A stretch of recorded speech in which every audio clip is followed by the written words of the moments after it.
Hey there, Virgo.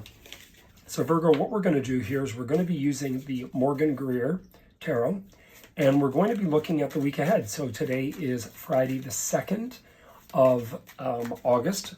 We're in Leo season, prime Leo season with that new moon in Leo Sunday, at the same time as your planet, Mercury, goes retrograde. Now remember, everybody that I know that's Virgo, people, I actually waste my time because I really wish I wouldn't go on.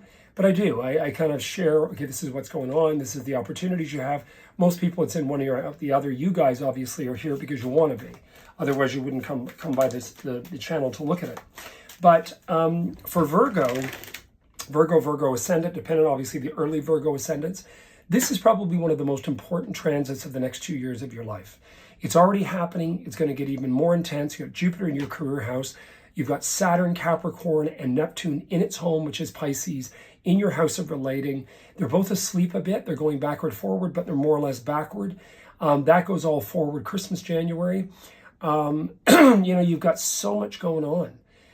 The eclipses are moving. The South Node is moving to you in Feb. I've gone on about this, but it's important. So we're going to see what this next week means because your planet Mercury, back to what I initially was saying, is in your sun sign. It's home. You're thinking really sharp as a whip. But it's moving backward very slowly after we get through that retrograde on Sunday, at the same time as you have a new moon in your 12th house. So let's just see where things are going to go here. We're going to pick out this story. We're going to look at it, where it's going to go. Oh, you got some friends. I've got you a similar thing that Leo does. Yeah, you got similar thing to Leo. I mean, there could be a lot go on because of the South Node in Libra, which does rule judicial. But anyway, so the first thing you've gotten here is emotional. This also could be enjoyable. This was also in Leo's reading.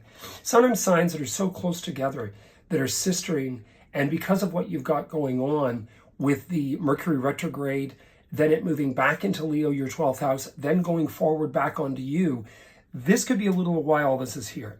Because you've gotten to hear about this visionary, this young visionary, and or the ideal. Because the Jack of Cups to me can also mean the ideal, meaning that we have the actual vision about where we want to see things go. This is also economic and financial. So your ace in the reading is actually economic and financially commitment-based. It's driven. And this can be quite good. You also have friendships in here, people that are alliances in your life that are very, very positive, as well as the Justice card. Again, judicial. That again, like I said, I mean, remember your second house and your house of self-image and money is Libra, where the South Node is. What are you giving up for this North Node in Aries as well? That was another thing you've got going on. What are you giving up? What are you saying? Okay, judicially, I agree to this. I let go. I move on. And this is a very powerful card too, because, you've got in here then the Six of Cups, how you move on beyond the 5. The 5 was very conflicting. It was halfway between. Again, it's that Libran halfway. And then you're moving forth. And then you've got in here this aspect of the Knight of Swords. The only thing I'd be a little bit cautious about, whenever I see the Knight of Swords or the Knave of Swords in a reading, is he said, she said garbage. So, it's one interesting, my legal rep always says, get it in writing. And I would suggest to you guys, Virgos, get it in writing. No topical conversation. If you talk about it, that's great. Get it in writing. Get the offer in writing. All the above.